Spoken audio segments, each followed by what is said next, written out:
Hello दोस्तों, स्वागत है एक बार फिर से आप सभी का हमारे YouTube चैनल एसएससी इलेक्ट्रीशियन पर। बहुत सारे टेक्नीशियन गलती क्या करते हैं हम आपको आज की वीडियो में बताएंगे। जो हमारा फ्रिज का कंप्रेसर होता है ना, कंप्रेसर में कॉमन रनिंग स्टार्टिंग सबसे पहले पहचानना बहुत ज़रूरी होता है। अगर कॉमन रनिंग स्टार्टिंग आप नहीं पहचान पाते हैं तो आप कनेक्शन चाहे जैसे भी करके आएंगे, हो सकता है वो कनेक्शन गलत हो जाए और सही भी हो सकता है। कभी कभी गलत जब हो जाता है ना तो क्या प्रॉब्लम आती है हम आज आपको इस वीडियो में बताएंगे। तो सबसे पहले यहाँ पर देखिए, यहाँ पर 3 पिनें हैं। इन तीनों पिनों को बारी बारी से चेक करना है। कैसे चेक करना है? कॉमन रनिंग स्टार्टिंग पहचानने के लिए तीनों पिनों को बारी बारी से चेक करना पड़ता है। यहाँ पर देखिए हमारे पास क्या क्या होना आवश्यक है इसको चेक करने के लिए, इसको पूरी तरह से आइडेंटिफाई करने के लिए कि रनिंग में सप्लाई देने से क्या होता है, स्टार्टिंग में सप्लाई देने से क्या होता है। एक हमारे पास मल्टीमीटर होना चाहिए और इस प्रकार का एक क्लैंप मीटर होना चाहिए और रिले ओएलपी होना चाहिए और 2 तार होने चाहिए ताकि हम इसको सप्लाई दे सके। तो यहाँ पर देखिए 3 पिनें बनी हुई हैं, तीनों पिनों को बारी बारी से चेक करना है। सबसे पहले हम इसको टेस्ट कर लेते हैं कि हमारा मल्टीमीटर सही है कि नहीं। तो देखिए दोनों प्रोब को हम आपस में टच कराते हैं, ये 0 रीडिंग हो जानी चाहिए। यहाँ पर देखिए 0 प्रॉपर तरीके से आपको दिखाई दे रहा होगा। अब क्या करते हैं, अब इसको चेक करते हैं। देखिए तीनों पिनों को बारी बारी से चेक करना है। जिन 2 पिनों पर मान सबसे अधिक आता है उन दोनों पिनों को छोड़कर तीसरा वाला पिन कॉमन का होता है। तो चलिए हम इसको चेक करते हैं। अभी देखिए एक तार हम इस साइड में लगा लेते हैं और दूसरा तार हम इस साइड में लगा लेते हैं और देखते हैं कितनी रीडिंग यहाँ पर बता रहा है।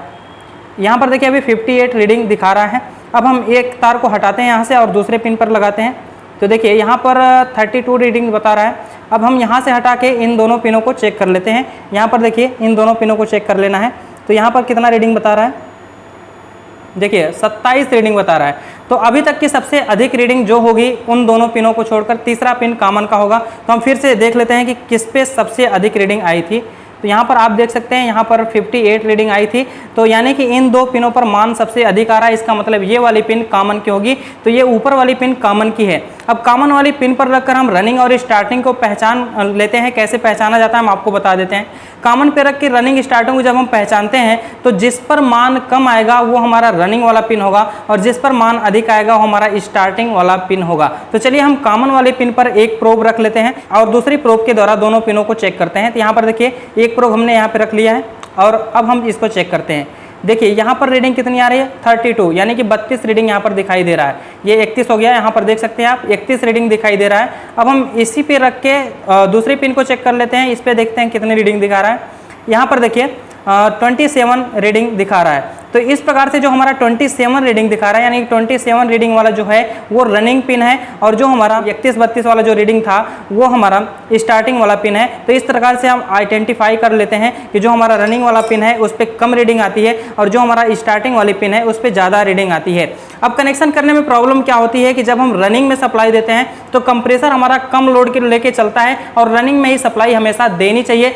अब हम आपको आइडेंटिफाई करवा देते हैं कि रनिंग पर सप्लाई देने से क्या होता है और स्टार्टिंग पर सप्लाई दे देने से क्या नुकसान हो सकता है। तो चलिए हम आपको एक बार करके दिखा देते हैं कि किस प्रकार से सप्लाई देने पर क्या होता है। यहाँ पर देखिए जो हमारा ओएलपी होगा ये कॉमन वाली पिन पर लगाया जाएगा। तो कॉमन वाली पिन पर ओएलपी लगता है और उसके बाद जो हमारा रिले होता है रिले को रनिंग और स्टार्टिंग वाले पिन पर लगाया जाता है। अभी हमने आपको चेक करके दिखाया कि जो हमारा दाहिने साइड वाला पिन था वो रनिंग वाला पिन था और जो हमारा बाएं साइड वाला पिन था वो स्टार्टिंग पिन था। तो पहले हम रनिंग पर सप्लाई देकर क्लैंप मीटर के द्वारा एम्पियर चेक करेंगे कि उस कंडीशन में कितना एम्पियर ले रहा है और कंप्रेसर हमारा किस कंडीशन में चल रहा है। उसके बाद हम स्टार्टिंग वाले पिन पर भी सप्लाई देकर देखेंगे कि वहां पर कितना एम्पियर ले रहा है और स्टार्टिंग पर देने से क्या क्या नुकसान हो सकता है और कंप्रेसर हमारा प्रॉपर चलता है कि नहीं चलता है, इस चीज को चेक करना है। अभी देखिए फिलहाल में हमको क्या करना है, कॉमन वाले पिन पर यानी कि जो हमारा ओएलपी लगा है ओएलपी पे हम एक तार लगा लेते हैं सप्लाई का। यहाँ पर देख सकते हैं ओएलपी पे एक तार लग चुका है। अब हमने बताया आपको कि रनिंग पर पहले सप्लाई देकर चेक करेंगे क्लैंप मीटर के द्वारा कि कितना एम्पियर वो ले रहा है। रनिंग वाला पिन अभी हमने आपको चेक करके दिखाया कि दाहिने साइड में था। तो दाहिने साइड में 27 वाला जो रीडिंग था वो दाहिने साइड में था। तो इस पे हम लगा लेते हैं। यहाँ पर देख सकते हैं आप इस तरह से पिन को लगा लेना है और लगा लेने के बाद अभी हमारा जो मेन बोर्ड है मेन बोर्ड से इसको सप्लाई देना है। सप्लाई देने से पहले ये जो हमारा क्लैंप मीटर है क्लैंप मीटर में आप देख सकते हैं यहाँ पर ए लिखा हुआ है और यहाँ पर साइन वेव का सिग्नल बना हुआ है यानी कि ये इससे हम एसी सप्लाई को चेक कर सकते हैं। यहाँ पर देखिए 1000 लिखा है एम्पियर और यहाँ पर 200 एम्पियर लिखा है।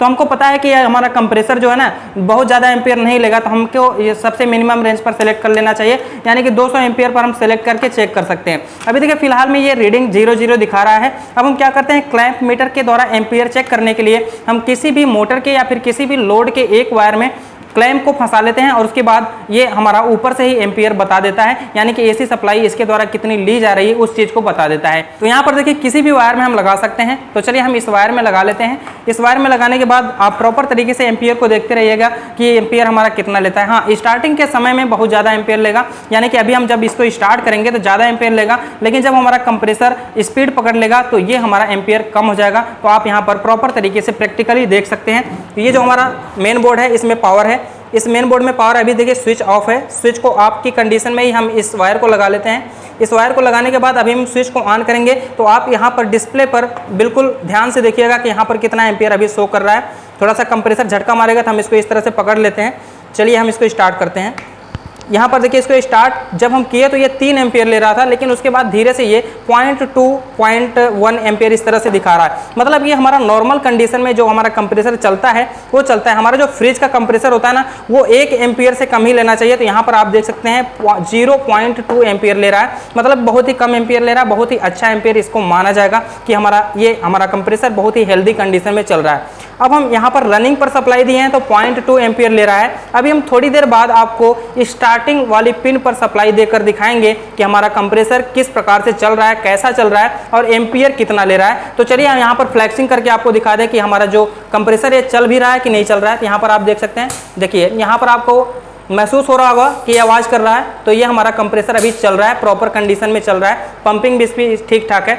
तो अब हम यहाँ पर वायर को निकालते हैं और यहाँ से हटाकर हम इस पिन को इधर लगाते हैं, यानी कि दूसरी साइड में लगाते हैं। जब हम दूसरी साइड में लगाएंगे तो ये हमारे कंप्रेसर की स्टार्टिंग बाइंडिंग पर सप्लाई पहुंचेगी। अभी फिलहाल में रनिंग बाइंडिंग पर सप्लाई है तो ये 0.2 एम्पियर ले रहा है। जब हम स्टार्टिंग बाइंडिंग पर सप्लाई पहुंचाएंगे तब देखेंगे इसमें क्या प्रॉब्लम हो रही है और उसमें लगाना चाहिए कि नहीं लगाना चाहिए, हम वो भी आपको सोल्यूशन बताएंगे। तो चलिए इस दोनों वायरों को निकाल लेते हैं। यहाँ पर निकाल लिया हमने। अब हमको ये जो हमारा पीटीसी रिले होता है ना, ये एक बार झटका देके गर्म हो जाता है और गर्म हो जाने के बाद ये कुछ मिनट के बाद सप्लाई को आउट करता है। तो अभी हम थोड़ी देर रुक लेते हैं और रुकने के बाद फिर से हम इसको लगा के देखते हैं।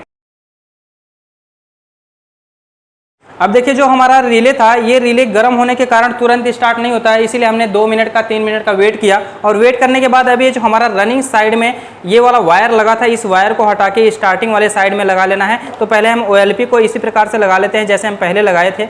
तो यहाँ पर देखिए OLP को यहाँ पर लगा लेना है और बस ये वाला तार बदलना है। यानी कि अभी हमने रनिंग पे सप्लाई देके आपको दिखाया कि 0.2 एम्पियर ले रहा था और कंप्रेसर भी हमारा बढ़िया कंडीशन में चल रहा था। लेकिन अब हम क्या करने जा रहे हैं, इसको हम गलत लगाने जा रहे हैं, यानी कि स्टार्टिंग में लगाने जा रहे हैं। अब वो सही होगा कि गलत होगा अभी आपको पता चल जाएगा। तो चलिए हम यहाँ पर इस तार को निकाल के यहाँ पर लगाते हैं। यहाँ पर देख सकते हैं आप, अब ये दूसरी साइड में लग गया, यानी कि स्टार्टिंग वाले बाइंडिंग पर ये सप्लाई डायरेक्ट पहुंचेगी। अब क्या होगा, अब आप देखते जाइए। यहाँ पर देखिए इसको लगा लेना है यहाँ पे। तो यहाँ पर देखिए अब ये हमारे दूसरी साइड में लग गया है, यानी कि स्टार्टिंग वाले पॉइंट पर सप्लाई दे दी गई है। अब हम सप्लाई दे के देखते हैं कि इसमें क्या प्रॉब्लम आती है, कि हमारा कंप्रेसर चलता है कि नहीं चलता है और इस क्लैंप मीटर के द्वारा क्या बताया जाता है कि हमारा वायरिंग सही है कि गलत है और ऐसी गलती आपको करना चाहिए कि नहीं करना चाहिए, हम आपको दिखाते हैं। देखिए यहाँ पर पहले इसको लगा लेना है मेन बोर्ड में। ये देखिए मेन बोर्ड हमारा है, इस मेन बोर्ड में तार को लगा लिया हमने और लगाने के बाद यहाँ पर आप एम्पियर चेक करिएगा, यहाँ पर आप डिस्प्ले पर देखते रहिएगा एम्पियर कितना ले रहा है। तो चलिए हम इसको स्टार्ट करते हैं।